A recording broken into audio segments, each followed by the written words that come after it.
So what is the height of the ball at the max height? Okay, so basically we're going to use the formula d equals to vi plus vf divided by 2 multiplied by time, and then the time is the time that you calculated here. Okay, so therefore we can say d equals to initial velocity is 0. Oh no, it's not 0, sorry. Initial velocity is the initial vertical velocity. Okay, so vertical velocity, okay, plus final velocity is 0 divided by 2 multiplied by the time, which is this. Okay, so we multiply by time. Okay, we're just gonna write it out. We just say v divided by 9.8. Okay, so that will give you the max height of the ball. Okay, so now what is the horizontal distance traveled by the ball total horizontal distance? So in this case, okay, we'll use because you know that the time you found here was the time to a max height, right? And you know the time to a max height multiplied by 2 will give you the total time because the parabola is symmetrical. Okay, so we're gonna say 2 of VV divided by 9.8 will give us total time. And you know that distance, so distance, horizontal distance hori equals to time multiplied by VH. Okay, so therefore 2VV divided by 9.8 multiplied by VH, and that will give us the total distance. Okay, so that's basically what you need to know. Okay, so the last question I want to go over is that 8-step question that we went through that one time during class. Okay, so just to recap your memory, so that's there's going to be, for example, a player kicking a ball. There's going to be, for example, an obstacle. Let's just say this is a wall. Okay, let's say there's a wall of a certain height. Okay, and there's it's for example it's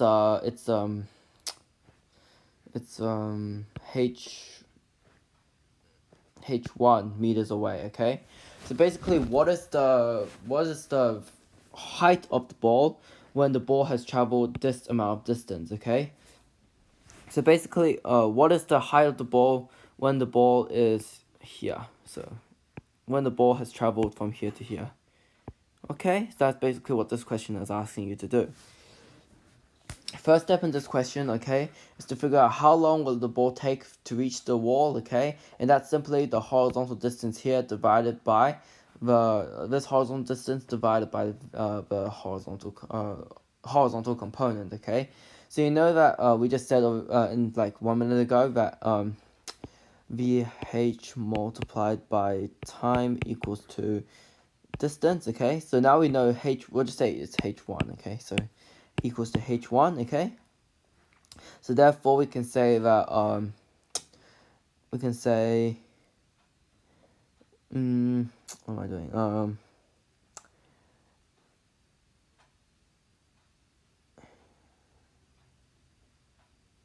We can say h1 vh. Wait, no, let me think. Sorry. So it's gonna be we're gonna say distance. So h1 divided by vh will give us our time. Okay. So the total distance, total horizontal distance divided by the horizontal component will give us our time. So this time is this is basically how long to reach obstacle. Okay, so now we're going to use the how long will it take to get to a max height. Okay, so we're going to use VV divided by 9.8. Okay, so this is how far it will take us to reach max height. And now we'll compare these two. Okay, we'll compare this height this time and this time. Okay, so we have a parabola here. Okay, so this is the max height. So if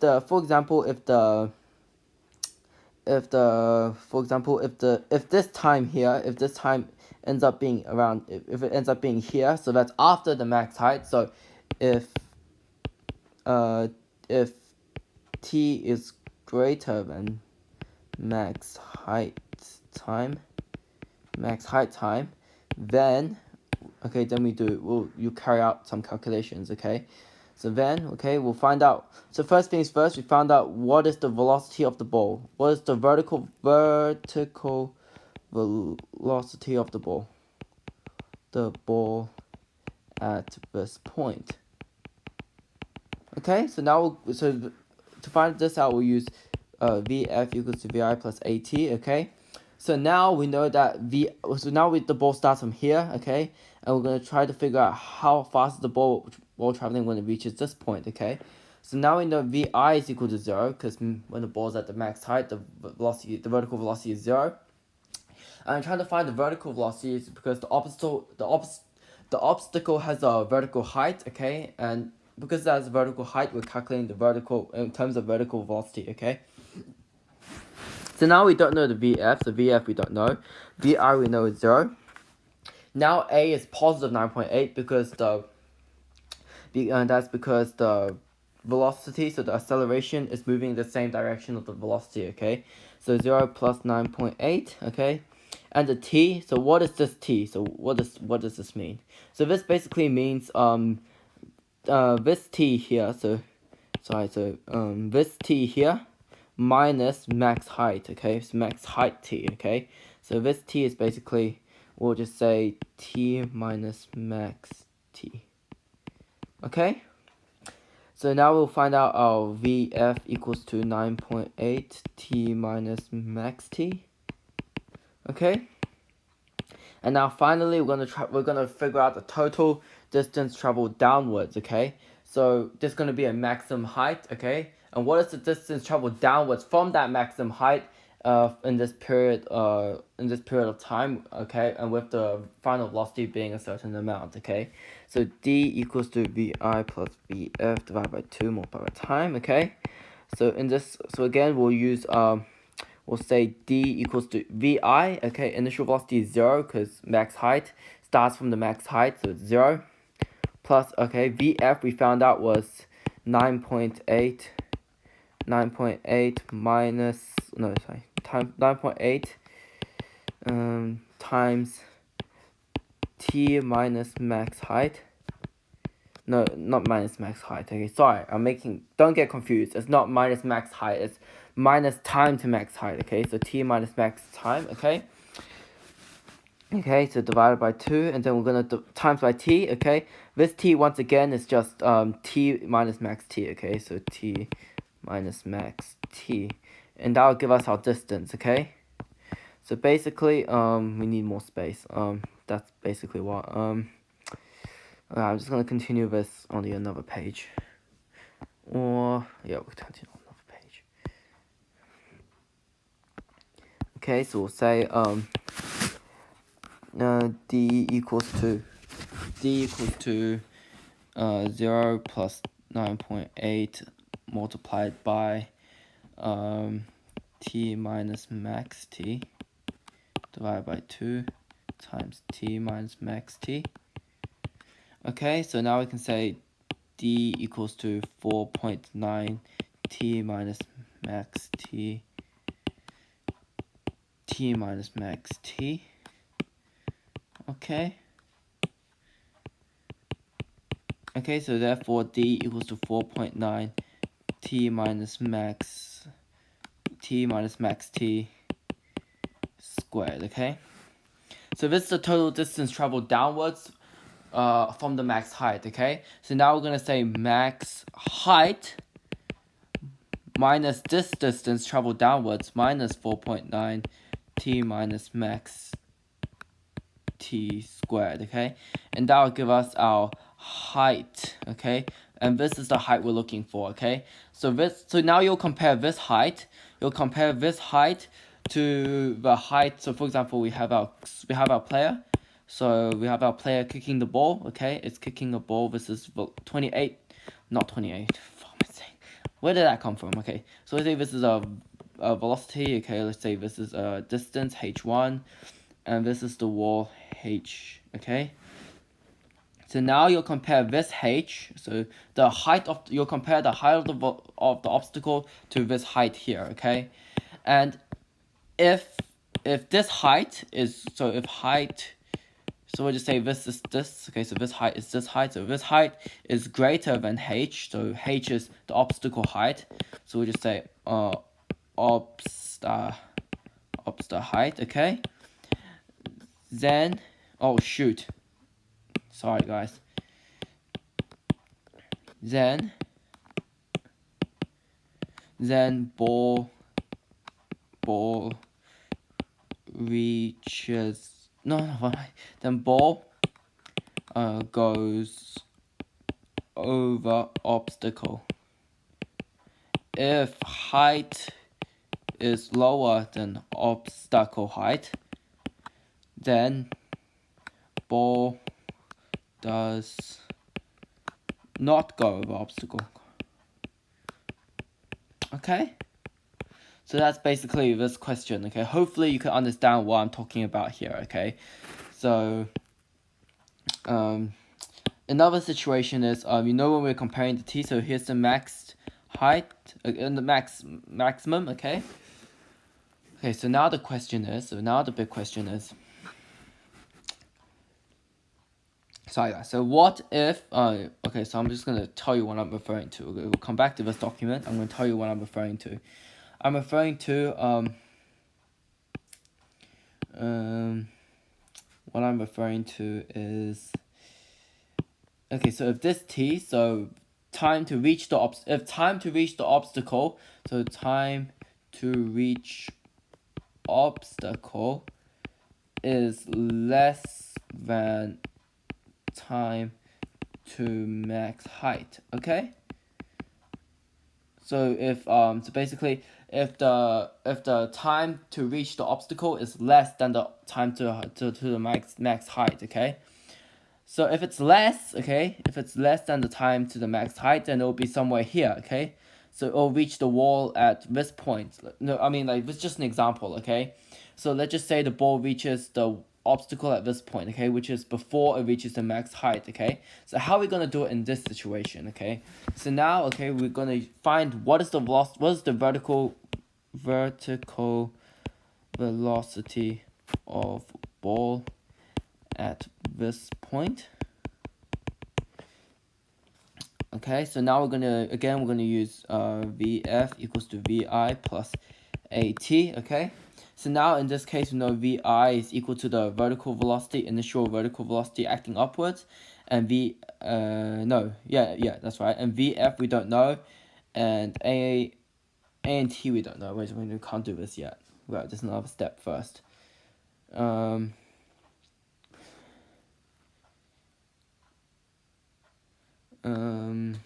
Sorry guys.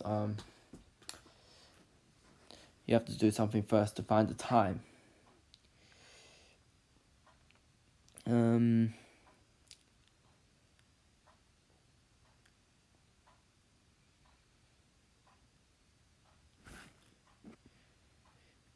Okay, so what do we know? We know VI, we know A, and we know... Oh, we do know time. Sorry, we do know time, okay? But time would just be, sorry guys, I'm being stupid again. So the time would just be, the time to reach the obstacle, okay? So time would just be this time here. So time to reach the obstacle. So we know what the time is, we know acceleration is, we know what VI is. So where time is the time to reach obstacle. Okay, so we know that equals to that equals to d horizontal. So horizontal distance divided by VH. Okay, that will give us our t. So therefore, okay, VI we know is vertical velocity plus, oh no, it's minus 9.8 because it's acting in the opposite direction. Okay, so the gravity is acting down, but the vertical velocity is acting upward. So minus 9.8 multiplied by this t here. So this t would just be the horizontal distance. Okay, so what is the horizontal distance? The horizontal distance, that means how far away is the ball from the obstacle. Okay, So how far away from the ball is from the obstacle is the horizontal d, okay? So horizontal d divided by vh, okay? So that will give us our vf, okay? So that's our final velocity, okay? So now we can say d equals to vi plus vf divided by 2 multiplied by time, okay? So now therefore d equals to, d equals to vi, okay? Vi is the vertical velocity, okay? Initial vertical velocity plus final velocity. We found that out, which is this here. So the plus vv minus 9.8 hori d divided by vh, okay? That minus that divided by 2, whole thing multiplied by time, okay? And time we know is again this, so we know time is equal to hori d divided by vh, okay? Therefore d equals to so d equals to 2 v plus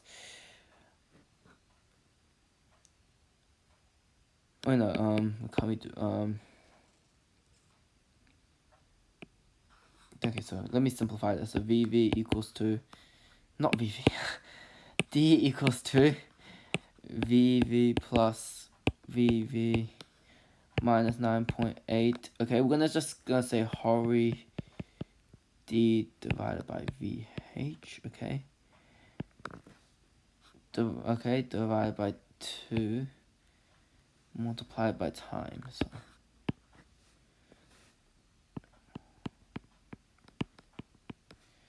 okay, this is really hard to simplify. So d equals to 2vv